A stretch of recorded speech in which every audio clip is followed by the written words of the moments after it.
warahmatullahi wabarakatuh. Kembali lagi dengan podcast FTIK Progresif. Buka pikiran, buka hati, meraih ridho ilahi. Nah, bagaimana nih kabar sobat FTIK sekalian? Apakah sehat? Ya, semoga selalu diberikan kesehatan agar kita semua bisa menjalankan ibadah puasa sebulan penuh ini tanpa ada halangan suatu apapun. Nah, sebelumnya kita di sini akan berbincang dengan narasumber yang sangat luar biasa kali ini, dan beliau tentunya sudah tidak asing lagi dengan mahasiswa FTIK. Dengan beliau Bapak Profesor Dr. Misbah MAG. Bagaimana kabarnya Bapak? Alhamdulillahirabbil alamin. Sehat walafiat. Terima kasih. Bagaimana puasa kali ini? Apakah masih semangat? Alhamdulillah puasa kali ini dengan persiapan jauh lebih matang, termasuk sehat walafiat. Karena puasa yang lalu saya dalam kondisi kurang sehat, begitu. Oke, Bapak, podcast kali ini kita akan membahas tentang menjadi orang yang pemaaf, seperti itu, Pak. Iya. Jadi, Bapak, sebelumnya kita berada di bulan Ramadan ini tentunya harus membersihkan hati kita agar puasa kita diterima oleh Allah Subhanahu wa taala. Iya. Nah, dan di antara penyakit hati itu salah satunya adalah dendam kepada orang lain. Nah, salah satu cara mengobatinya yaitu dengan cara memaafkan. Dan menurut Bapak sendiri, apa sih definisi memaafkan itu? Terima kasih ya. Jadi memang orang itu punya yang namanya nafsu ya.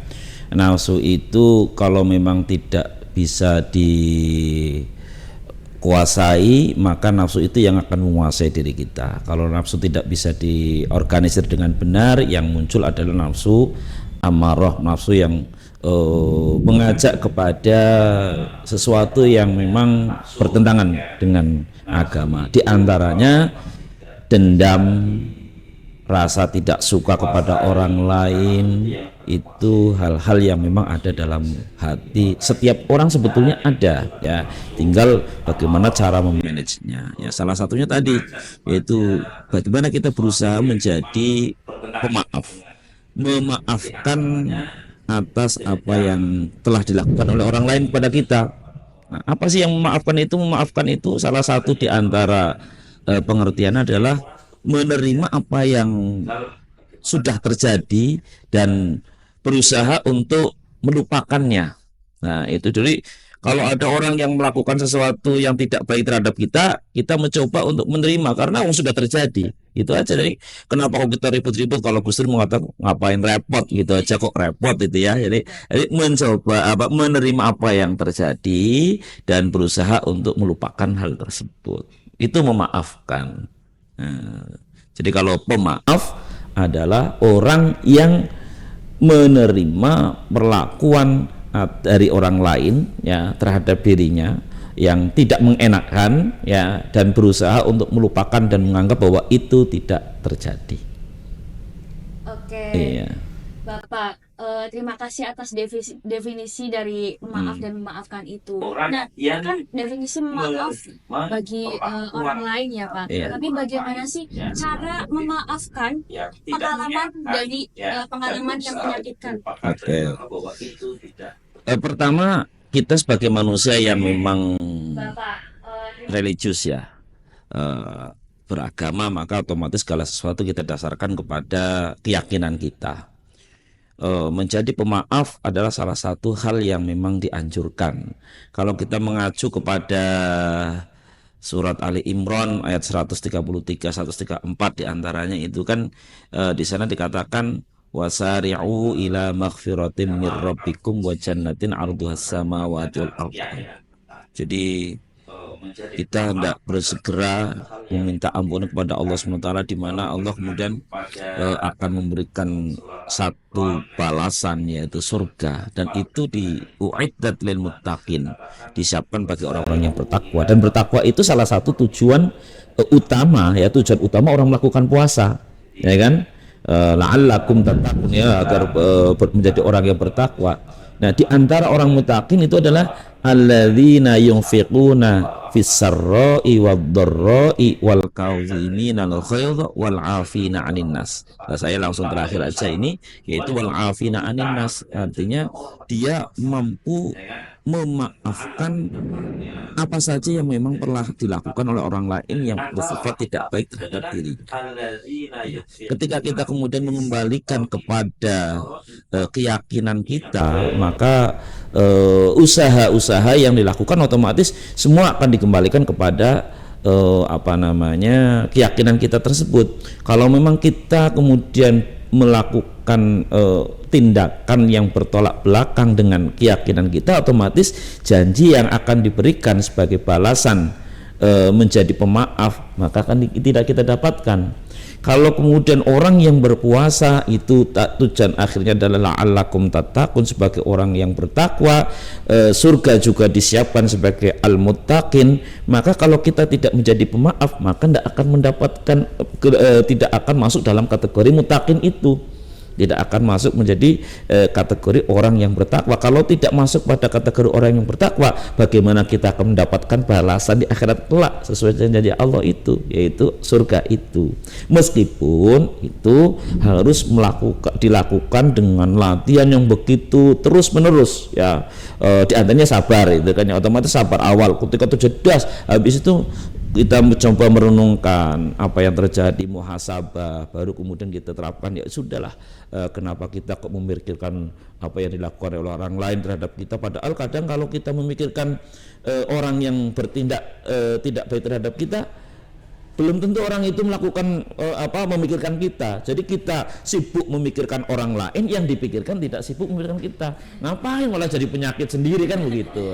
Itulah salah satunya seperti itu. Jadi udah lupakan, hidup ini cuma sekali, jadi jangan disibukkan dengan hal-hal yang malah justru di akhirnya bukan malah akan menguntungkan kita, tetapi akan merugikan kita. Nah, memaafkan orang adalah satu konsep yang memang akhirnya pasti akan menguntungkan kita, bukan merugikan kita. Tetapi kalau tadi dendam, iri, marah terus, diengken di dalam dada terus, kemudian sampai kapan ingat terus, itu pasti akan merugikan diri kita. Minimal akan ketika akan tidur sama mama ingat itu, tiap hari kok ingat terus, pasti tensinya naik. Ya, tensinya naik, jadilah dia kena penyakit darah tinggi.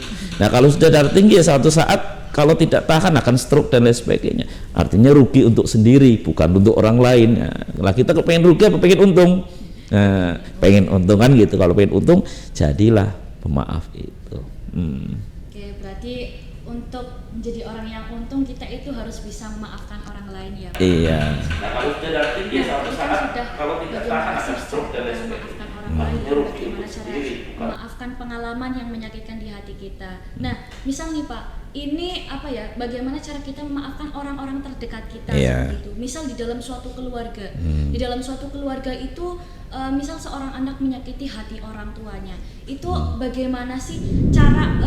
Kan ada yang bilang seperti ini, orang tua itu akan lebih sakit ketika dibentak anaknya, terus anak itu tidak berbakti kepada orang tuanya, dan kita itu sebagai orang tua itu harus seperti apa, dan kita sebagai anak itu harus berbuat apa kepada orang tua agar tidak menyakiti perasaannya seperti itu. Iya, yang paling susah adalah disakiti oleh orang terdekat, yang paling tidak enak. Ya kalau orang lain ya sudah, kita kadang jarang ketemu, tapi kalau orang terdekat ya memang tiap hari ketemu. Anak, istri, apalagi masih hidup dalam satu rumah ya, anaknya masih satu rumah, itu pasti sangat menyakitkan ya. Tapi ada satu konsep ya, kalau kita mengacu ke surat At-Taghabun ya, di sana itu dikatakan bahwa inna min azwajikum wa auladikum aduwwal lakum fahdharuhum. Di antara ini kalau melihat ya, di antara, bukan semua ya, istri-istri kalian ya dan anak-anak kalian itu ada aduwwal lakum, itu akan menjadi musuh bagi kalian. Fahdharuhum, maka berhati-hatilah. Artinya bahwa dalam berkeluarga pun tetap harus berlaku dengan baik, memperhatikan semua ahli keluarga itu, jangan kemudian terlena. Nah, ini menjadi musuh, mungkin akan muncul pertanyaan ya kan, musuh itu apa itu kan ya.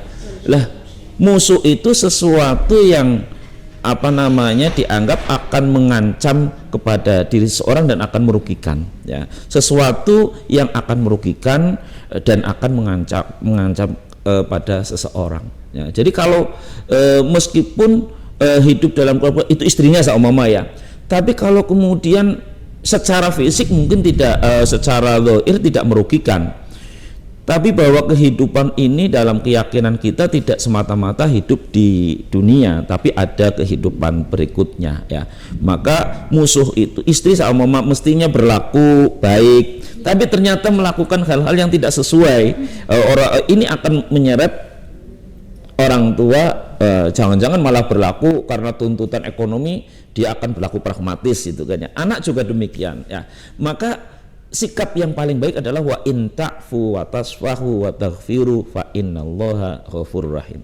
Adalah 3 hal. Pertama, maafkan mereka. Yang kedua, berbuat baiklah, artinya lakukan pendekatan-pendekatan preventif, pendidikan yang baik dan lain sebagainya ya. Yang ketiga, wa taghfiru, ampunilah ya. Jadi konsep wa in ta'fu wa tasfahu wa taghfiru, 3 konsep: memaafkan, berbuat baik, melakukan pendidikan terus edukasi yang baik, kemudian memaafkannya, mengampuninya. Nah, inilah yang kemudian akan menjadikan keluarga menjadi baik lagi. Tapi kalau kemudian tidak dilakukan, ini malah justru akan menjadikan broken home karena masing-masing merasa benar begitu. Iya. Jadi apa ya Pak?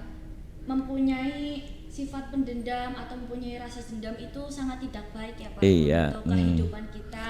Dan juga tentunya di kehidupan kita ini kalau kita mempunyai dendam itu kan pasti kan kita hidupnya itu tidak akan terasa tenang. Tidak tenang. Kalau kita menjadi seorang yang pemaaf, tentunya kita akan mendapatkan balasan di akhirat nanti. Iya. Termasuk jasmani, kehidupannya juga sehat, jasmani rohani kita. Tidak memikirkan yang tidak harus kita pikirkan. Iya, begitu. Jadi hidup ini prinsip Gus Dur adalah gitu aja kok repot. Sudah orang menyakiti, selesai, kita maafkan saja.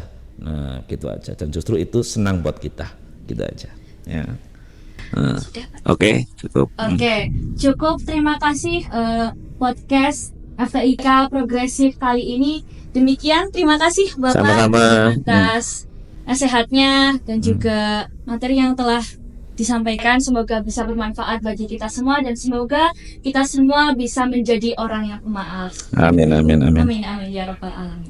Demikian dari kami. Apabila banyak kesalahan, kami mohon maaf yang sebesar-besarnya. Allahumma waffiq ila aqwamit thoriq. Wassalamualaikum warahmatullahi wabarakatuh. Waalaikumsalam warahmatullahi wabarakatuh.